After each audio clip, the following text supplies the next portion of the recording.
Were you putting anyone in school back then when Yeah, I have to help one of my brother's eldest son because it's in the culture. It's in the culture, especially if you're working outside the Philippines. If you can help, you help a little bit. So I sent one of my nephew to college. and like you said you did that because it's cultural and but didn't you think about that it's gonna affect like what you're gonna be able to give to me as your own kid? Because I remember that you always tell me whenever you send money to make sure that I save up for myself, I don't buy too much because you don't have enough money to send.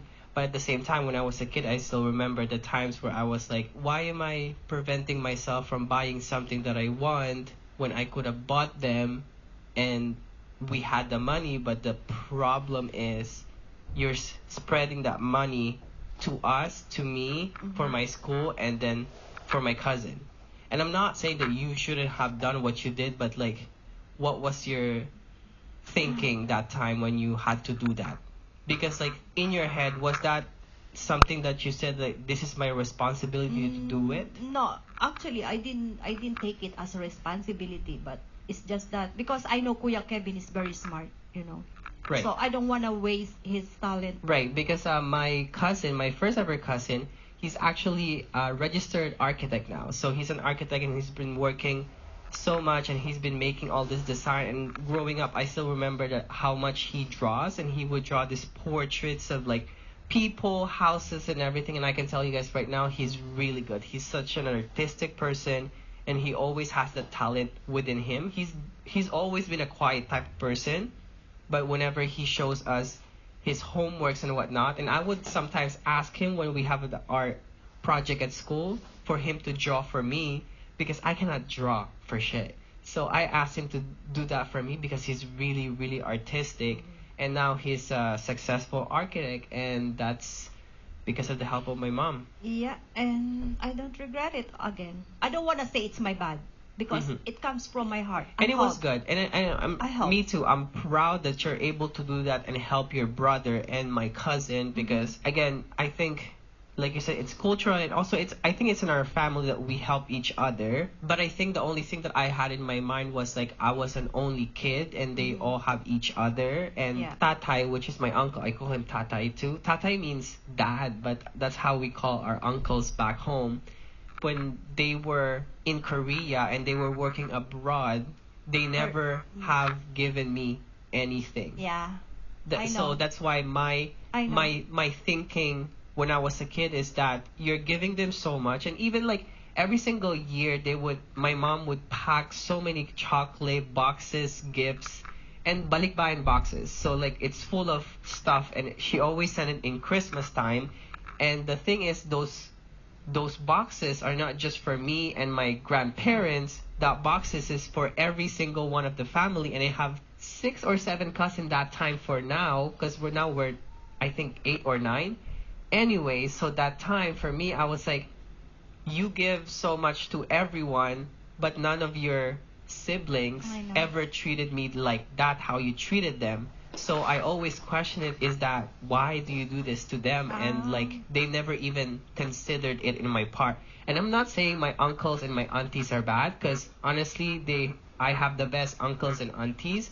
But just that time when my mom was working in the Philippines and my uncles were the one who had the money, they never had that thought in their head like, oh, okay, well, maybe I'm gonna help Olivia's son to go to school and maybe pay half of it or anything like that. Like there was no consideration. That's what I'm trying to say that time. But again, I'm not saying my uncles and my aunties are bad. I love them so much. They took care of me when my mom was like gone, and they took care of my grandparents, and they were always there for my grandpa when he was sick and every time. And now I never had that bad thought, but when I was a kid, that's my thinking, because I was like, you've always shared everything to them. And even though I did not have a siblings, it felt like I had so much Yeah, siblings yeah. because everything that I get is always They get to. to. Yeah, exactly. Especially Erica and Kevin, because you three are almost the same age, you know. Exactly, If we're the I same bought age. something from Jollibee or from McDonald's, the toys they always have. Exactly. So that's growing up, I was always like, I wish I could have just got everything for me, because then Mm-hmm. I was like, am I not your only family? Because then when it comes to their family, that's their family. Yeah, I know. I feel bad for that sometimes, but I'm putting it in my mind. But maybe I'm more giver and not them. So Mhm. I put it to that way, so I don't feel really so bad. But I think you're right. And again, Ma, I'm not blaming you now, or like telling you like why did you do this now or before. Again, this is all the past, and like it Mhm. helped us grow, and I mean it gave you more blessing in life, and it Mhm. gave you tenfolds of what you've given Mhm. them. But I was just like going back on that Yeah. time when I was thinking about it, and So I forgot to ask you, Ma. Sorry, going back, what was your job in Taiwan? I was a caregiver there. And then when you went to Canada, what did you apply for as a job? A caregiver too, A because caregiver that's again. position you have to apply Be able to get be, to. and then Okay. yeah, so yeah, that's it. And So then you got here. yeah, I got here, yeah, and then I start. Of course, Canada's salary is a little bit better than Taiwan. So Mm-hmm. so aside from Kuya Kevin, when I got this a little bit higher salary, Mm-hmm. again I helped Ninang Josie's daughter. So another thing that my mom did is that she sent another one of my cousins to school.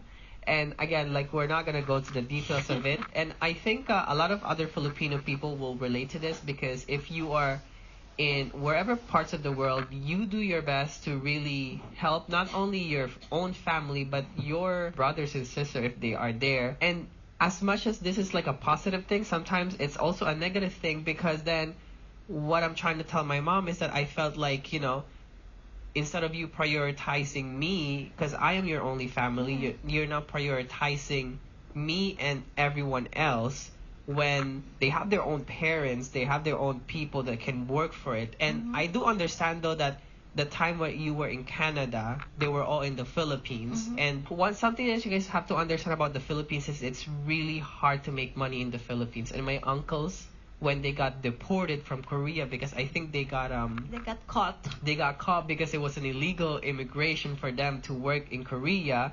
They had to go back, and they don't have no job or anything. They had to work back home, and the only way for you to work back home is you ride those tricycles. It's a motorcycle that has a cab on it, and then you just pick up people around the place, and then you make money from it. And the money you make is not a lot, you guys. Like It's 1,000 a day. 1,000 a day, and we're not talking about $1,000, you It's guys. 1,000 pesos. Pesos. Which So it's is like literally like, $23, $24. let's say $25 a day. $25 a day. And it's a big time already. And it's not always $25 a day. Sometimes it's 15, sometimes it's 10, so it's less. Anyways, we live in a compound too, so like we're next to each other, so we share foods and stuff.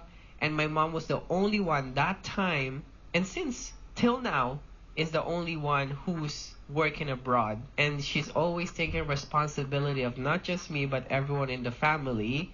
And again, like her pattern of work is always the same, caregiver. And I think that's where I got this sense of like I wanted to do something in my life where I can also take care of others, because my mom has always been like that. And I've always seen you, and I've always seen the messages your employer always gives you, or how much they love you and they don't want to leave you, and they will give you anything you need so that you stay with them. Mhm. And so like it's always inspires me to do something, and I think that's got me to do something as yours. So nursing was that.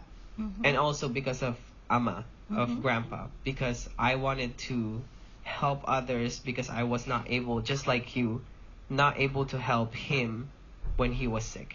But anyway, so moving on, after that you applied for me to go to Mhm. Canada, and I still remember sophomore year, second year high school, I stopped because we thought that I was gonna get approved soon, and then for a year I didn't go to school. I didn't remember. Yeah, I still remember that Okay. one. And then I went to college for one semester, and when I got there, at some point you just told me that Kuya, you got Yeah, approved. you got approved. You have to tell your teacher. That, Yes, and you then have to apply, because the immigration called me or sent me a letter that your son needs to be in Canada on this date, to be in Canada, wherever his port of entry. Mhm. And then so I got into Canada, and I think that was the first ever time that we were together for a long time. Yeah. Since then, I was 17. You were 17? Yes, Yeah. I was 17 was the only time I could ever remember that me and my mom are this long together. Yeah. I think, and I still remember I used to sleep in your... Yeah, when you arrive in Canada, I only have one bedroom apartment. Yes, we live in a 3.5, and if for people who doesn't know what a 3.5 is, it's literally a kitchen, a small living room, and a mini bedroom And a mini bathroom. and a mini bathroom. So it's really, really mini, like maybe 300 square foot, like sometimes not even that much. Yeah. That's my first time too, like sleeping next to my mom. And I know I was really old at 17 to be sleeping next to you, but then No, you're this- my baby, so and we got together only this time, so I want to be with you. Yeah, me too. That's the same thing that I felt. So I was like, you know what, this is good. And then I came here to Canada, and then we're together. Mhm. But it's really, really different because I'm 17 then, and like I told you, growing up, for me, I felt like our connection is not strong. Mhm. It's not strong because we're never really together Yeah. for 17 years. Mhm. And again, if those times that you're telling me that you were always there anyways when I was a kid, you were there, but I didn't know, I can't remember. Mhm. So like our connection was not really strong. And that's one thing I wish we could have had, because I was like, I wish I could have felt like I had a mom. Because I know you work hard to bring me where I am right now, but I think one thing was lacking is that I think you forgot too that I needed a parent Yeah. to be there. And I know you always tell me like, but your grandparents are there and they were taking care of you good, and your uncles and auntie, but then it's still not the same. Because when I see my cousins with their parents happy, I wish I could have had that. At least a mom. Mhm. But you weren't there. And I'm not blaming you for doing what you did, but like, I think that's the only thing that I wish I could have You had. could have. Yeah. And it was Yeah. really hard. Yeah. It's hard for me too, and that's my biggest regret too. But that's life. Right. And that's Yeah. why I try my best to work hard and Yeah. do my best so that, you know, my own family don't have to experience what we both experience. Yeah. And I'm really, really thankful for all the hard work you do. And again, like, I don't say it every time how much thankful I am for all the things that you do, but like, just know. You let me cry for you. But just know that I would not be where I am right now. I wouldn't be who I am right now. And all of this is because of you. And I hope you know that. And you don't always hear that from me. And you don't always hear me say thank you, Ma. But what I'm trying to say is that just know that, like, I'm so thankful that you've done what you had to do to give me the life that I have. Because these people right now wouldn't be listening to me if it wasn't for you, if you didn't have to do all what you did. And that's why I love single mothers, not in a relationship type of way, but I love them because, you know, single mom have it worse, and they still do. And women in general, I don't know how you did it, but you did what you have to do and you succeeded on it. And again, I think it's because of all the things that you've done, all the blessings that you shared to people. In a different way, I will be helpful to other people, to our family, to everything, but I don't think with my own family, I would do exactly what you did so that I can avoid the things that I have Yeah. I understand. feeling. And I know that you did that, and we always talk about it. So yeah, so that's our story. Actually, I'm learning slowly. I'm learning your way, Kuya. I'm And trying my best. and that too, like, I think